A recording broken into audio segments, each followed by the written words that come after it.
Welcome to episode number 40, Moshiach, POTUS, and Polished Buttons.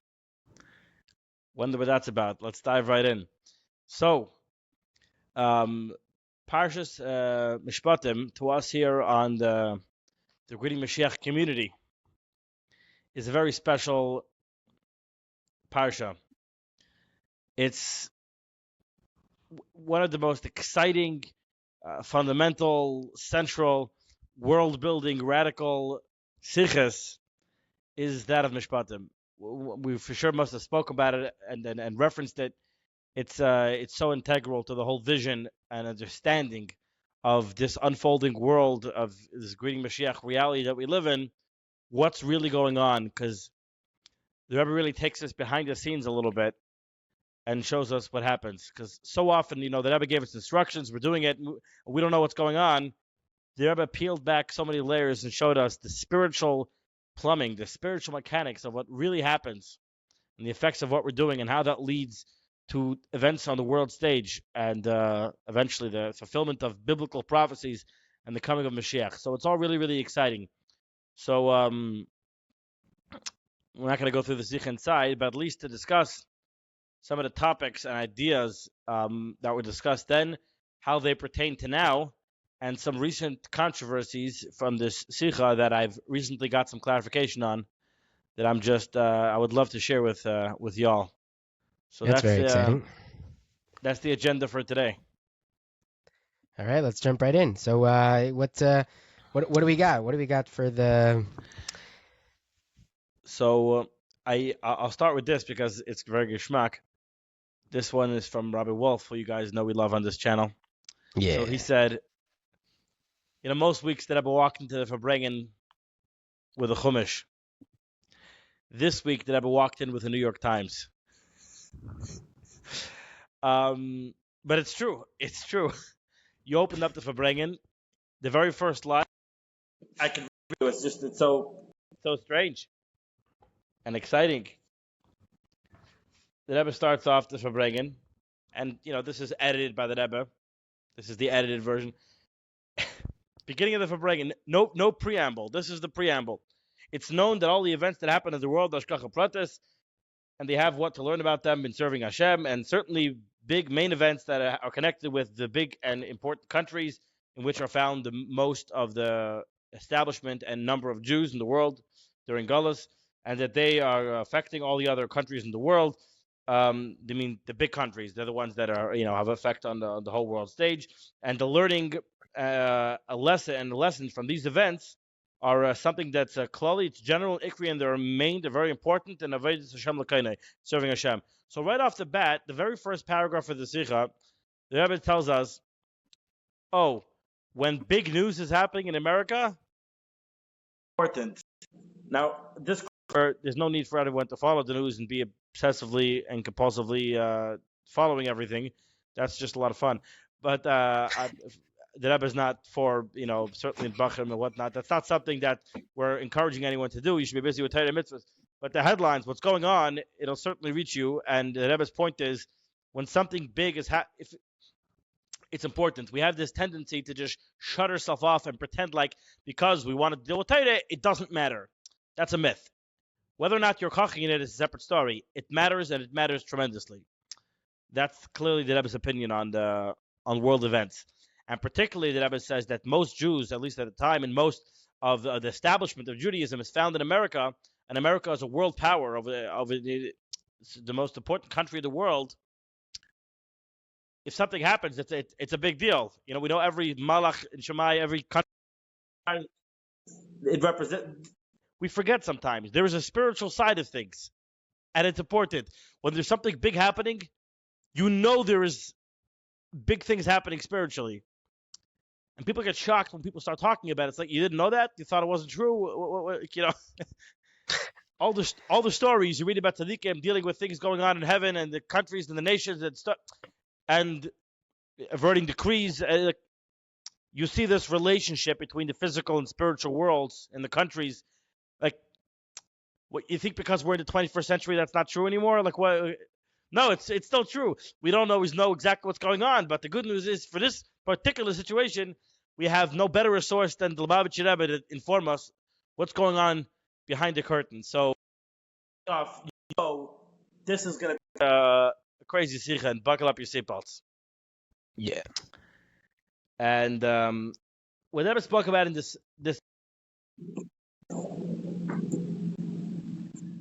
was the culmination of what was going on for a long time. And this is this Cold War going on between Russia and the United States.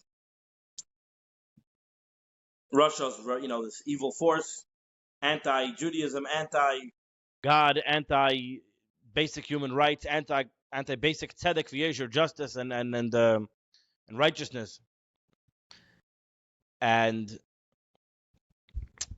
America is the one fighting against the commies and standing for her freedom. And both of these nations, the reason why it's called the Cold War, for I don't know, the new listeners here who didn't live through it, is because there was not a hot war. There was nobody was firing any shots. It was, America was stockpiling all their weapons and nuclear weapons, and Russia was building up their stockpile. And each one is having more and more weapons, but it didn't actually break out into a war. There were times when it almost did. And there was a whole story once when there was a submarine that thought, there was a Russian submarine that thought there was they sent something and they thought it was America sending off nukes, and they had to make a decision there if they should respond with nukes, which if they did, it would have, been the end of the world, basically. And there was a vote on the ship, and there was a tie-breaking vote not to do it, and that pretty much saved saved everybody. But this was serious. That's my point. To show this was a big deal. And obviously there was all the Yidden behind the Iron Curtain. And the Rebbe had a lot of focus on this. And the Rebbe was prophesying already for a long time that the Iron Curtain is going to fall and that the Yidden were going to be let out of Russia. And there's a lot of stories in this. And it was a process. We're going to talk a little bit about it later as well. But that's the backdrop here. And what was going on now, apparently there was a UN, people got together in the UN from all the nations, including the President of America. He came to the UN. And they were basically resolving that they were going to end this war. There was two things. There was something that happened in Washington, and there was something that happened in the UN, a UN resolution. And the Rebbe spoke about both of them. So the first thing the Rebbe talks about is what happened in the UN. That everyone got together and they said, we're making a new tkufa in world relations. No more fighting. And they said, we're going to reduce our weapons. This was a resolution they did in front of all the representatives of all the countries. Now the Rebbe says, in addition to that, Bashkacha POTUS, I believe it was the State of the Union address or gave a speech. It was H.W. Bush. The President Bush gives a speech to the United Nations Security Council in the Security Council chamber at the United Nations shortly after noon. This is that was the first thing. The second, before that, says the Rebbe, though, there was a speech in Washington that he gave. Yes. The President Bush delivers his annual State of the Union address before a joint session of Congress, issues a memorandum for department heads and agency leadership on the decline of government regulation burden. So the way the Rebbe says it is that part of the money that they're no longer going to be using due to the Cold War ending, that they're going to have peace now. They're not going to be fighting. So all of this stockpiling of weapons, they're not going to need to spend all this money on weapons anymore. So instead, they're going to use it towards the benefit of the people, towards the agricultural things, towards sustaining the people, kakala, to be sustenance for the people. Can I don't want to interrupt you, but I just pulled up his the address before the joint session. You have the actual text of the speech? I'll go for it. We gather tonight at a dramatic and deeply promising time in our history and in the history of man on earth. For in the past 12 months, the world has known changes of almost biblical proportions. And even now, months after the failed coup that doomed a failed system, I'm not sure we've absorbed the full impact, the full import of what happened. But communism died this year. And even as president with the most fascinating possible vantage point, There were times when I was so busy managing progress and helping to lead change that I didn't always show the joy that was in my heart. But the biggest thing that has happened in the world, in my life, in our lives, is this. By the grace of God, America won the Cold War. I mean to speak this evening of the changes that can take place in our country now that we can stop making the sacrifices we had to make when we had an avowed enemy that was a superpower. And now we can look homeward even more and move to set right what needs to be set right. This is wow. It's fascinating to especially throughout. We'll get back to what you were saying, but throughout these weeks, I think I've personally seen a transformation in this podcast. How we were talking about the general concept of Mashiach in the world and all these things, but then we started getting into actual things that were happening in the world and connecting them and seeing how they're connected. And then here we're talking about the Sikha of Mishpatim that we just read on Shabbos, and it's fascinating because I've never done this, to go and look at what the Rebbe was talking about and read the words of a guy, of a president, talking about what the Rebbe is talking about, how biblical proportions. It's absolutely amazing. It's incredible, this whole thing. Anyways, continue. So, in this speech that he gave, he discusses how he's going to, this money that he's no longer, like he's saying here, we no longer have to be Moshe Nefesh or whatever he said there to use it for. Instead, we're going to use it for the kakala, for the benefit, for the sustaining, and then give, I'm assuming something with agriculture or something to do with feeding the people in some way. And the Rebbe says this is the literal beginning of the fulfillment of what it says in Micha, what it says in Yeshaya, that it's a prophecy about Mashiach. It's not about the Geula. It's about the Geula, but it's something Mashiach himself will do. And this is a very, very important factor. Like I've mentioned before, I believe that the Rebbe was against calling the founding of the state of Israel the Chalta, the Geula, the beginning of the redemption, because the redemption, as the Rebbe so often says, is Ayedei Mashiach Tzekenu, which through Malach HaMashiach. This is another important point we're going to talk about a little bit later, God willing, that Mashiach himself, the person, is integral to this process. And this is a prophecy about Mashiach. So the Rebbe's point when it came to Israel was Mashiach was not the one doing it, so it's not the Geula. These are people who are against Torah mitzvahs, as a matter of fact. So you cannot call that the beginning of the Geula. And this, the Rebbe was saying, is a prophecy. There's a prophecy about Mashiach, that he's going to do something. And this prophecy, says the Rebbe, is actually written on the wall of the UN. This is their mission statement, this pasuk. And it says, they're going to beat their swords into plowshares, and their spears into pruning, to prune the trees. The nation will not war against will not rise up another one with the sword, and they will no longer teach war. This is the prophecy, and this is something that Malach HaMashiach will affect. He's going to make it happen. And this is something the Rebbe points out, this diak, that it's Mashiach is the one who makes it happen. And says the Rebbe, just take a look at what's happening right now. The people in the nations are doing exactly that. They're deciding in the UN, and they're all getting rid of they're going to stop fighting the wars, and that's it. We're going to enter a new age of peace. And the president of America is discussing that we're no longer going to have.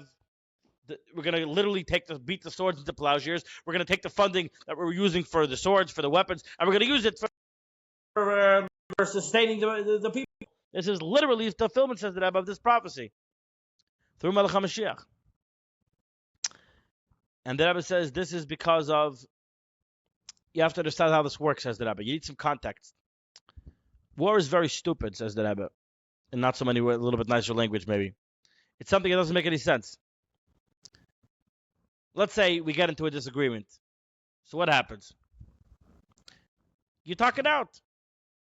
If you can't talk it out, you go to court. You go to a friend, somebody who's smart, somebody wise, somebody who could settle the score. all war really is a fight that get out of hand. One guy said, I want this piece of land. I think by right it belongs to us. I mean, we need it,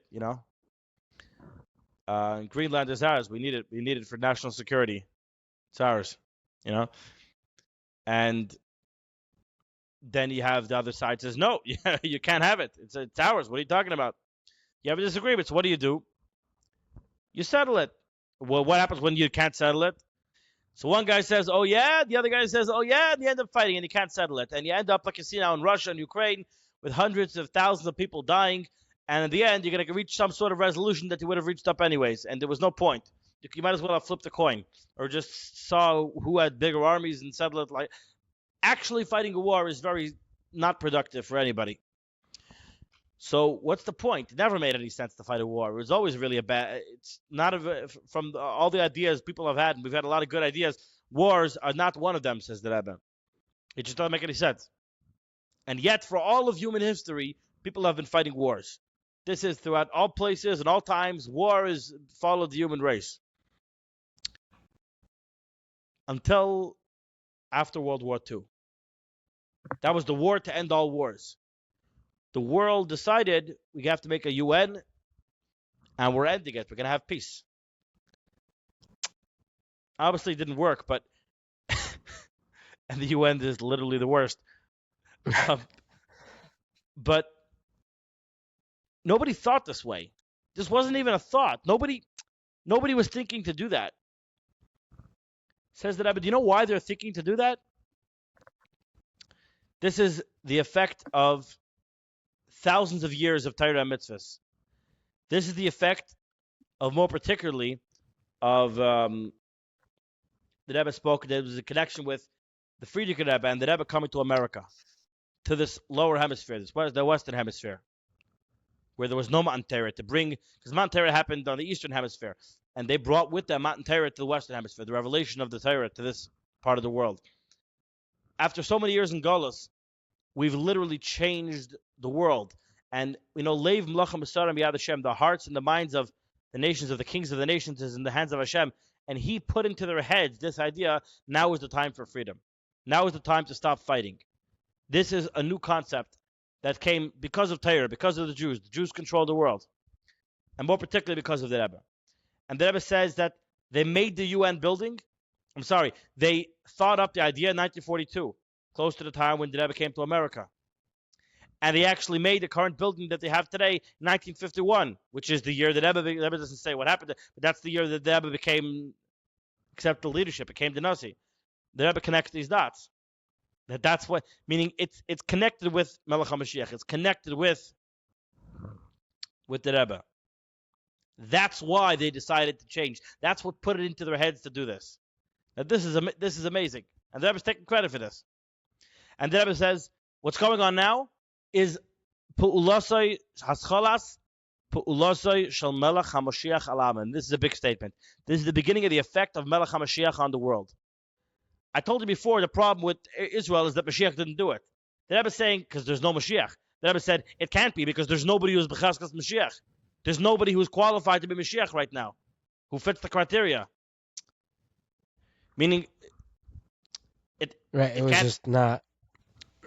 Maybe there's people righteous enough, but there's nobody who actually did the criteria. So there's no Mashiach. Mashiach didn't do what happened in Israel. Goyim did whatever. Fraya Yidden did it. The UN did it. It's not Mashiach. Says the Rebbe, and it's obvious the context is because Chai Sarah and Vayera, a few weeks before, the Rebbe spoke how Mashiach was actually tasked with the job to take the Yidden out of Golos. Now Mashiach is actually here and revealed in this world. I can only assume that's the context here, although the Rebbe does not say it clearly. But the Rebbe says, now we have the beginning of the pull of Melech HaMashiach on the world. Mashiach is the one affecting this. Mashiach is the one who made this happen. Says the Rebbe, it's through Mashiach who sent out shluchim all over the world and are changed, purified and elevated the world. Now it's a world where this can happen, and now we have the beginning of these prophecies. Who's making them do it? It's the shluchim. It's the Rebbe. It's Mashiach. The Rebbe says this is literally the pool of Mashiach. So if you're wondering, if anyone says if the Rebbe says that he's Mashiach or not, I don't know. But I know that there's a fellow Mashiach who's around, who's sent out shluchim, who's making these changes in connection. Anyways, yeah. So to say that the Rebbe is saying that he's Mashiach is so obvious at this point. If you're like learning these sichas, people who say that the Rebbe didn't say that he's Mashiach are either being intentionally obtuse or obtruse, whatever the word is, intentionally thick, obtuse, or they're just ill-informed. They're just simply not aware. We didn't come in Yom Gimel and take advantage of the son of the Rebbe and start singing Yechid. That's not what happened. There's a lot of context there. And the Rebbe connects it. The Rebbe says, do you know where this happened? The Rebbe, each part of what happened, the Rebbe connects it with what's special about this relating to Mashiach. It happened on a Friday, and Friday is the Rebbe starts bringing in a Muslim that Friday eats from both sides, from Mashiach and Geula, like a fox. Apparently grabs from both sides, whatever that means, and it's connected to the place where it happened. It happened in New York City. This is the place of the Nasi Adar. They think it happened because that's where the UN is. Says the Rebbe, do you know why the UN is in New York? Because that's where the Rebbe is. You thought it was because, it can't be in a capital city because it should be in a neutral place. Yeah, whatever. It's because the Rebbe is there, says the Rebbe. That's why the UN, the mission statement of Melech HaMashiach, this idea that the UN represents to bring peace into the world, it's in New York City. It's the place of the Nasi Adar. That's why. In the place of Beis Rabbeinu Shabbat, it's in the same city as 770, from where the world changes. You know, we're the powerhouse of the entire world. Where does the whole world get changed from? Where is the building that makes, the Rebbe says, it's the place, the shul of the Nasi Adar, Beis Rabbeinu Shabbat, 770. That's where it all happens. Amazing things. And the Rebbe references a number of times in the Sikha when he's discussing the Friedrich Rebbe that he's the Mashiach Shabbat, that he was the one in his generation who was the one who was righteous enough to be Mashiach. So even though there was no, there's the concept, right? Every generation there's the one who, if Mashiach comes, his generation, it'll be him.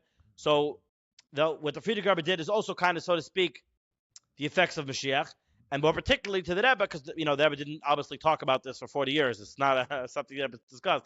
But now that Mashiach is fully revealed, the Rebbe says, okay, so the Friedrich Rebbe and the Rebbe, which was really one to see us, the Friedrich Rebbe was the Mashiach of his generation, and the Rebbe is the Mashiach of our generation. And more than that, like the Rebbe actually says in the Sikha Lashon, Nesi Dereinu Mashiach Tzidkeinu. The Nasi Adar, Mashiach Tzidkeinu. No qualifiers.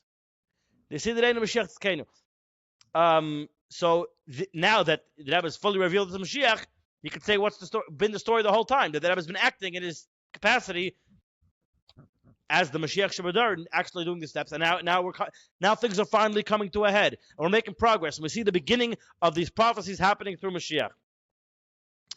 And the Rebbe talks about the date that it happened, a lot of different Ramazim. This is another thing. People say, what are you looking at all these Ramazim and all these things? And the Rebbe literally did this. And you could say, who knows if you're right? Yeah, we don't know. But this is not a foreign concept. This is something the Rebbe did. The Rebbe said it's important. The Rebbe starts off the whole sikh with this is the main and in kloli ve'ikri, and it's important to learn lessons from these things. When there's a big event happening, it's important. Anyways, then you have another very, very important thing. And this was the thing that has a lot of controversy. And I want to talk about this as well. The Rebbe discussed a psak din.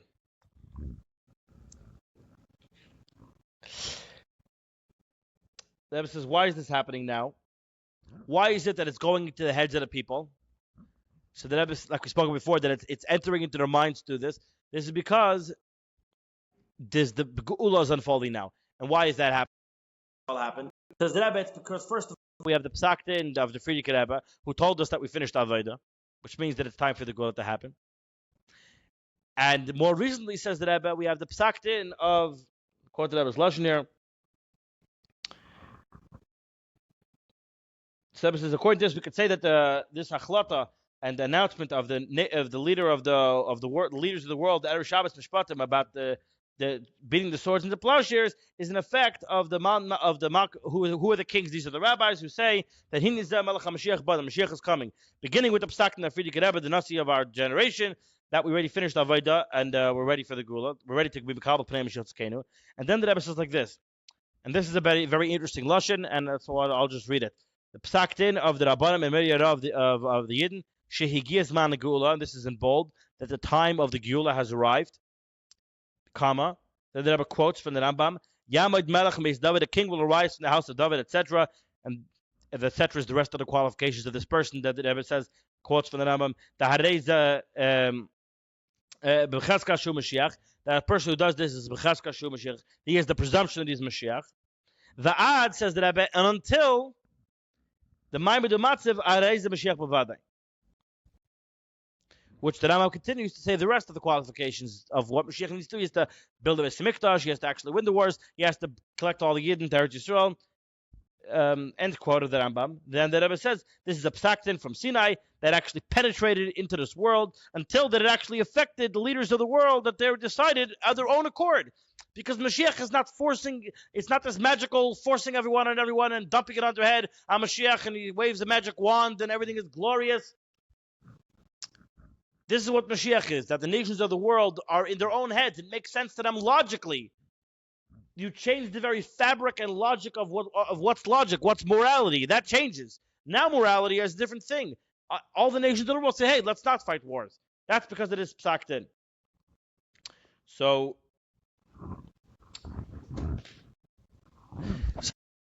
the reason this is very, first of all, it's fantastic. But the reason that this is very contentious is because the Rebbe, people often quote the Sikha to say that the Rebbe is saying that he's B'chaskas Mashiach.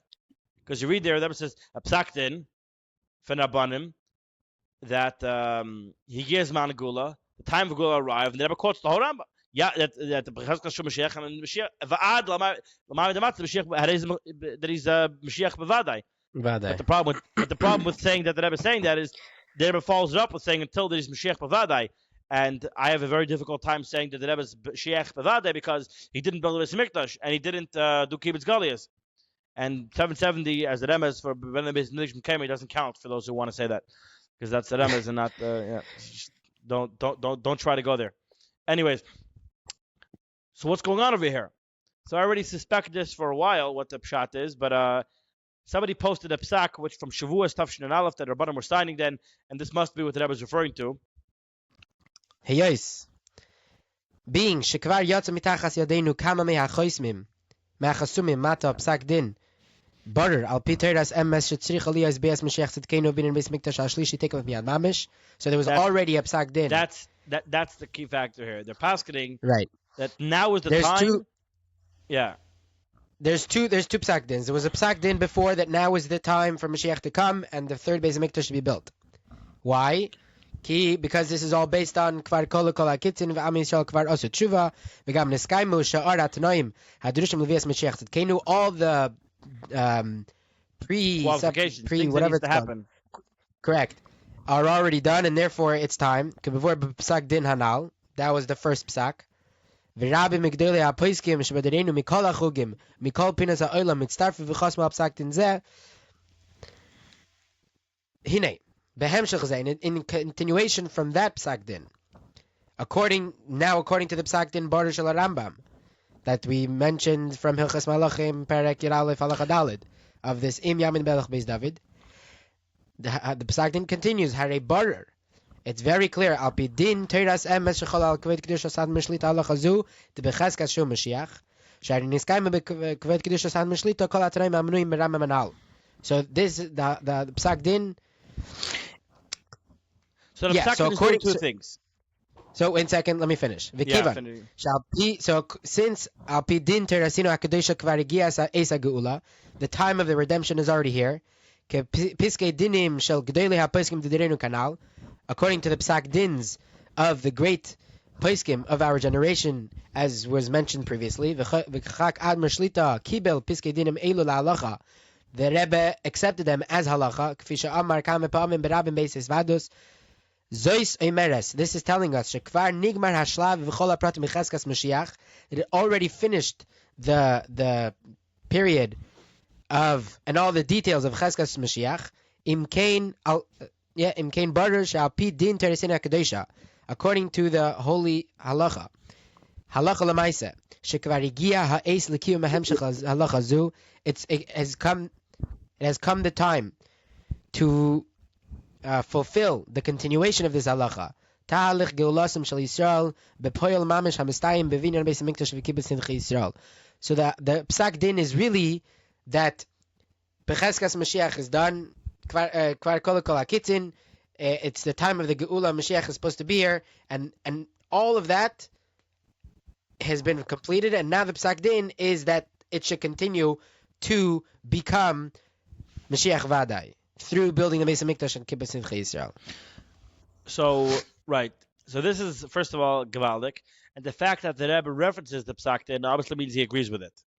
So, before we get into the weeds about what the Rebbe is or isn't saying in the Sikha, the fact that the Rebbe references this Psak Din as being a valid, important thing, not only valid, it affected the nations of the world, like it's a big fat deal. So the Rebbe is obviously masking that he's B'chazkas Mashiach, and that he fulfills the qualifications, and that there's a Psak that he needs to finish doing the rest of the job. So to all the people wondering, Additionally, the Rebbe elsewhere says that he's B'chazkas Mashiach, whatever, separate conversation. Now, technically speaking, just for accuracy's sake, what it says in the Sikha is the Rebbe is quoting the part of the Psak that the time of the Geula has come. And the Rebbe is saying, what does that mean that the time of the Geula has come? And there the Rebbe brings the Rambam, that this entire sequence of events that the Rambam describes, beginning with B'chazkas Mashiach, until the Maimed of, because that was the point that the Psak Din, that the Rebbe was already B'chazkas Mashiach, he should finish the job and do the rest. And that's the Rebbe's point. That it's now the time when this entire series of events is unfolding. The Cheskas, the Vadai, the whole thing. The Psak is that now that is happening.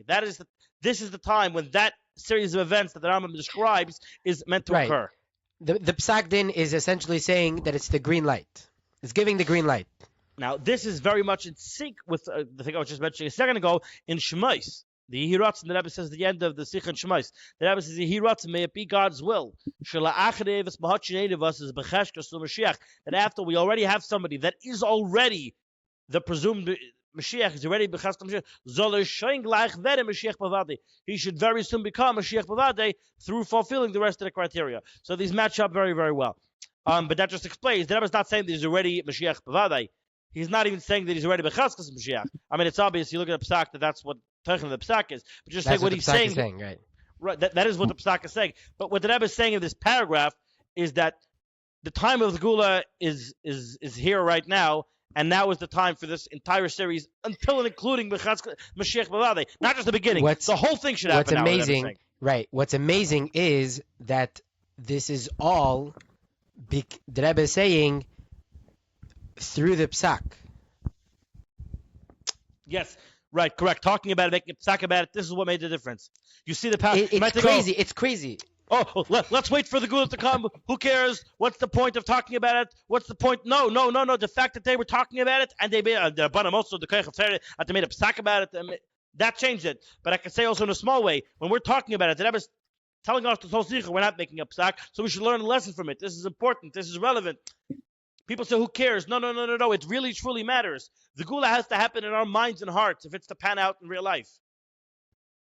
Right. It's very important. And many people ask, why is it important? It's important because, like the Rebbe says over here, that the hachlata of making bidding the stores into plashes is that it came from themselves, that they themselves decided, and that's the same. That's the whole thing. The whole thing is, Geula is done through us. It has to be through us. Before we talk about the Arum of the Sikha, I just want to end off with in short. At the end of the Sikha, because we have to mention it. The Rebbe says, "All you want to say what it says?" No. The Rebbe says, I was speaking there about miyad mamish. They always ended off every break with take off miyad mamish. Take off miyad mamish. Immediately, miyad means immediately, and mamish means actually. But the joke always was that mamish is the Shtevis is an acronym of the Rebbe's name, Mem Shin. And joke of not the Lubavitchers. Correct. People would make fun of that. It was a thing. People make fun. Yeah. The Rebbe was referring to himself. And in this Sikha, the Rebbe says in the recording actually there was a recording of the Rebbe spoke during the week and the Rebbe spoke on Shabbos. The Rebbe actually says all the Pirushim and all the Rosh Hashanah of Mamish. We should have all the and all the little Rosh Hashanah of Mamish. And the Rebbe also says, and this is printed, the Rosh Hashanah of Miyad. And the Rebbe says, what's Miyad? It's Moshe Yisrael David, Moshe Rabbeinu Yisrael the Baal Shem Tov, and David. But the Rebbe also says, in our generation, in the order closest to us, it stands for Mashiach, whose name is Menachem. It's one of the opinions of the Gemara, the Moshiach Now is Menachem. The Rebbe says, you know what Miyad stands for? In the order closest from our generation going back, it's Mashiach, whose name is Menachem, Yosef Yitzchak, and Dov Ber. That's the Frierdiker Rebbe and the Rebbe Rashab.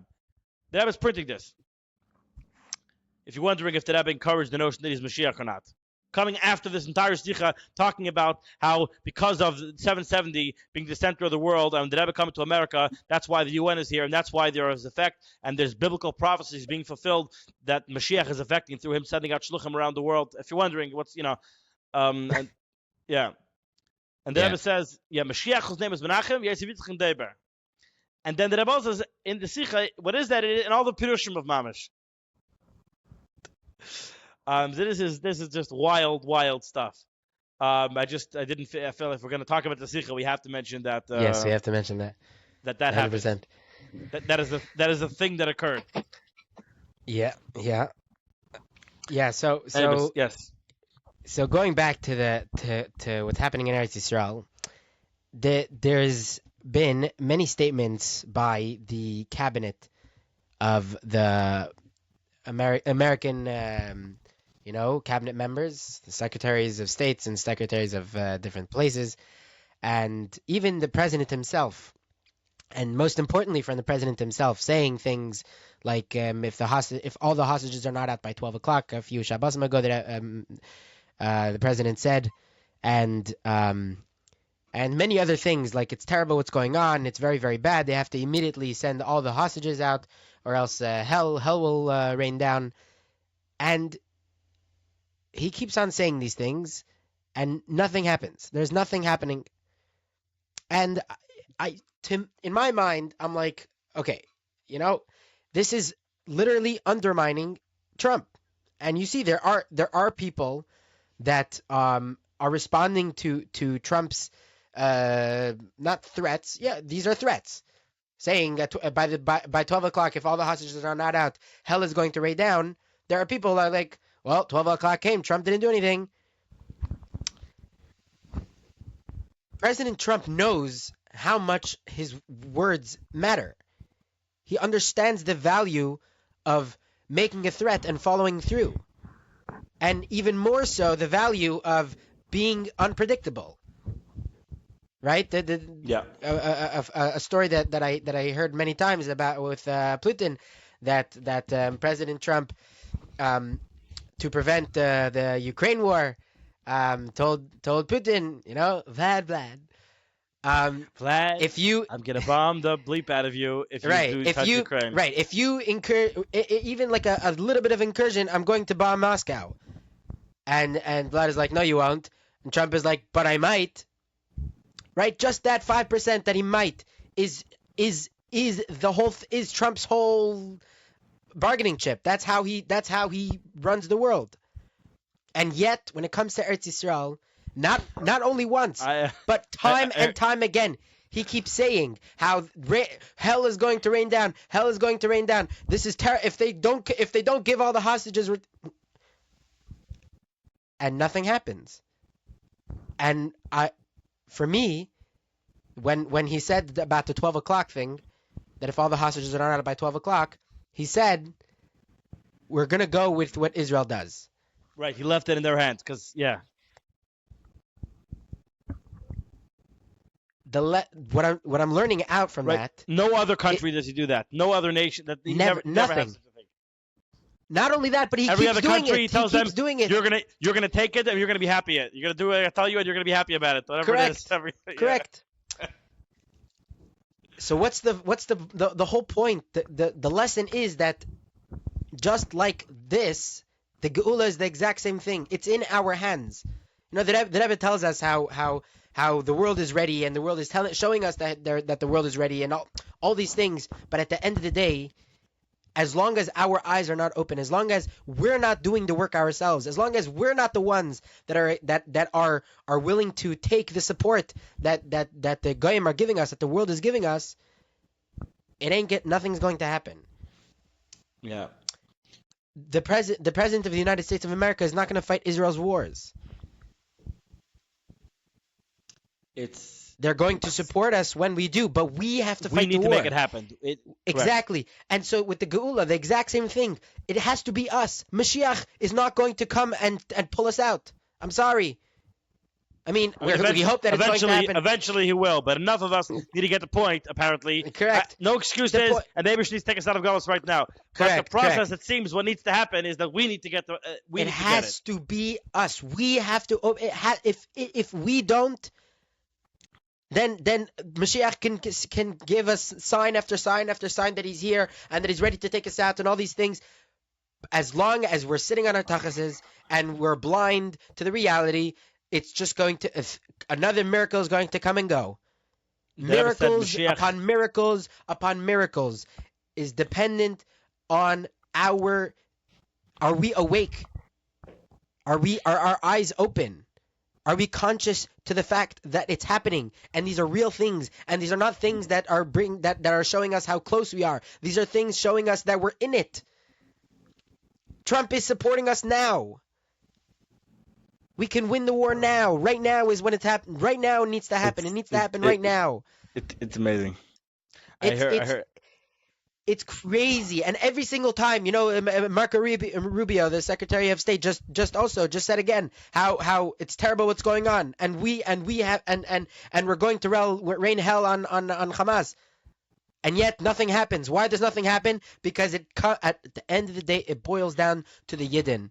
The Yidden, like the anti-Semites, they tell us to our faces that we control the world, and it's true. We have the power to control the world. We have the power to change the world. All the anti-Semites. We have to do it. It's. I was watching some of CPAC, and there's so many conservative. I couldn't watch all of it. Obviously, it's too much. But this because there's a 3-4 day, I don't know, a conservative convention, like 8 hours of content. Whatever, it's crazy. Bunch of speakers the whole day. And speaker after speaker after speaker, everyone talks about Israel. Like, I was imagining, if you're an anti-Semitic conspiracy theorist who thinks that Israel bought out like the whole America and we're controlled by Israel, you must be watching this and like ripping your hair out. Like, but the truth of the matter is, everyone recognizes that the Jewish people are the good guys. We're the people of the book. We are God's chosen people. Like, this is like they're the ones who need to win. They're the ones who represent everything good in the world. We're a light onto the nations. That's why it's so clear to all these Christians that this is important to be on Israel's side. No, it really is amazing. We were saying before about how Trump treats Israel differently, but everybody else, he threatens everyone and gets stuff done. He's unpredictable. I heard that who is it? Whoever,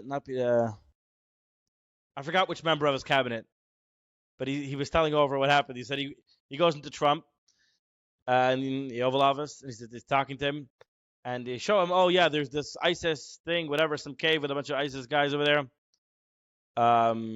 He was like, and you Sebastian knew about Gorka. Sebastian Gorka. Oh, what's his official position? He's an advisor or something. He's something now in the administration, yeah. National security advisor. Maybe national security advisor. I don't know. Anyways, so he's like, Trump is like, so we know about this.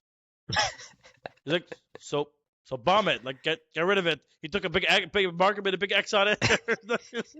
Boom! They bombed it to kill the guy, whoever it was. They took care of it. Like, he has no problem getting stuff done, and the fact that he does that gives him credence that he might do it because he does do that,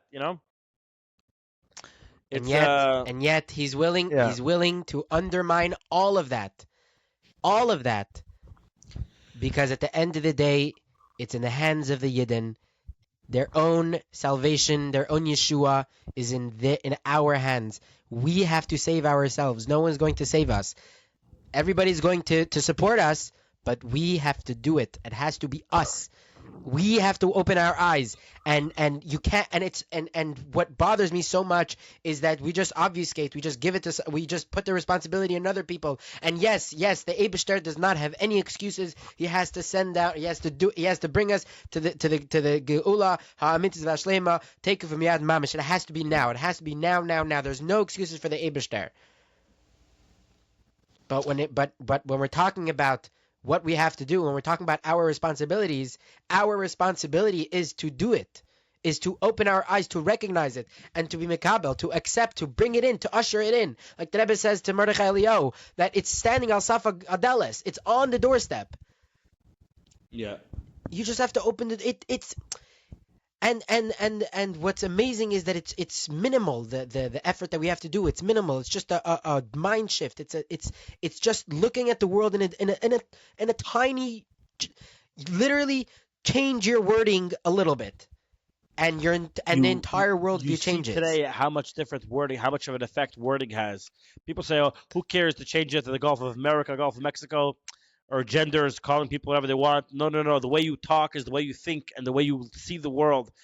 It makes a big difference. Speech is so important. Dibur, it changes your machshava. It's very connected. And that's why. It's ICS, and that's why. In addition to opening your eyes and recognizing, you have to do things b'dibur. You have to say. You have to be makabel pnei Mashiach tzidkenu. You have to do kabbalas hamalchus, not only in writing, not only in your mind, but also b'dibur. You have to say words. You know, this thing of why do we have to say yechi? What do you mean why you have to say yechi? Because that is how, for millennia, that is how every single king in the history of the world, not just Yiddish kings, but lahavdil, even Goyish kings, the same words were said by every single coronation, the exact same words, just in different languages and different, how many words itself. Long live the king. Really? Really? Why is it so important to say? Really? Why is it so important to say Yechi? Well, because Mashiach is a king, right? You don't want to say Yechi Adonai Merinu v'Rabbeinu Melech HaMashiach Le'olam Vad. Say Yechi Melech HaMashiach Le'olam Vad. Fine, but the words have to be said. You have to say the words. You have to do the action. You have to write. You have to sign. You have to give money to the expansion of 770. You have to give money to the building of a palace for Mashiach. You have to speak. You have to speak words to other people. Podcast. Donate to the Greeting Mashiach podcast. Yes, these things are not free. I mean, for us, this costs money. But my point is that these are things that you have to be proactive. You can't just expect to sit on the side and have these things happen. Why do we do Torah mitzvahs? We do Torah mitzvahs because these are actions that we need to do. Sheva al Tasa is very minimal. There's things that you have to do. You have to do things. Right? In order to bring Shabbos, in order for Shabbos to thing, yes, Shabbos does come in, but you have to do things also. You have a chiyuv to light candles. You have to prepare. Daven, you need to, have to say the ready. words. You need to do things. Judaism the world doesn't just flow by itself. You have to do things. There's reasons why we have mitzvahs. It's crazy that it's not upgelegt. It's not self-understood. Because if you understand the basic tenets of Judaism, if you understand the basic way the world works, according to halacha, according to Torah, according to Chassidus, this is obvious. What we're saying is obvious. What the Rebbe said is obvious. The only thing that is not obvious is where we're holding in the whole picture. And that's why you need a Rebbe. That's why you need a Nasi. That's what the Nasi is for. The Nasi is there to tell you what the avodah of this generation is. Yeah, and you see that at certain years, certain time periods of our Jewish history, we didn't need a Nasi to do it because it was self-understood. The Nasi was there in less obvious way, less clear. Correct. Role. It was less correct. It was less obvious. But as we got closer to the Geula, as we got closer to when the time was coming, there needed to be people to guide us towards reaching the actual goal. And that's what the Nesiim came. That's why the Baal Shem Tov came to bring Chassidus into the world after the Arizal. The Arizal said it's a mitzvah to teach this Torah, to Megala Chassidus and Kabbalah into the world, because we were coming closer to the Elef HaShishi, to the time of Shabbos. And when Shabbos comes, you need to be ready. And how do you be ready? You get ready through doing the actions that the Nasi tells you to do at that time. And holding in the Dor HaShvi, holding in the 7th generation, where the Rebbe was where the Rebbe is the Nasi, and the Rebbe is telling us what we have to do, you can't pick and choose. You can't say, "Oh, I'm going to do something else." That you don't have a choice. It's not your choice in the matter. You can't choose to do to not get ready for Shabbos. I mean, you could, but why would you do that? We're getting ready for Shabbos. Take a shower. Put on Shabbos clothes. Put the oven on Shabbos mode. Make sure the light in the fridge is not going to go on when you open the fridge. These are things that we have to be doing now. This is the call of the hour. Right now, we have to do things to greet Mashiach. And we have to do things b'dibur, we have to do things b'maaseh, we have to do things b'machshava. All of these things, it's again, I don't understand why it's not self-understood. I mean, I do, because being we're in a this long is the thing that we have and to bitter do. gullus. That's at the Yitzhar is fighting his last fight. One more thing I want to talk about. We're not going to get the rest of it because we're running out of time here. But we have to see something amazing. Well, first of all, the fact that Trump is settling this war that's been going on for 3 years in Russia and Ukraine, it seems that it's coming to a head, and he's making real progress. And he's saying, let's end this war. There's too much killing. It's too much fighting. This is exactly what Deb was talking about. This idea of this notion that no, we're not.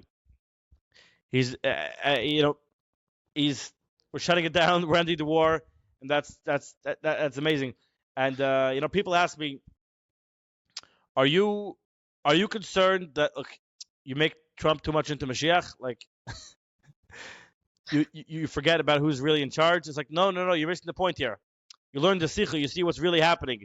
The whole thing is the Rebbe the whole time. The Rebbe is saying everything going on the world stage. The whole thing, it's because of the Psaktin, it's because of the Shluchim, it's because of the Rebbe. You see, like, the spirit, like, yeah, the fact that Trump thinks this, and the fact that he's the president, and the fact that it's all Mashiach. Anyways, it's again, remarkable. Everything. So you have that, and one more thing is you have that Trump mentioned it. He's sitting in the Oval Office signing documents, whatever it was, and he mentions an offhand remark. Oh, by the way, I want to cut the defense budget in half of America, Russia, and China. We should all cut the defense budget in half. I don't know if you guys know how politics works, but that's not like a thing you say. That's not a thing. He's saying, yeah, we should all stop fighting. How about it? He floats this idea. Again, he's not going to do that probably, but this is the direction he'd like to go. That's crazy. That's mind-boggling. That this is what he wants to do. That this is the machshava. This is the way we're going.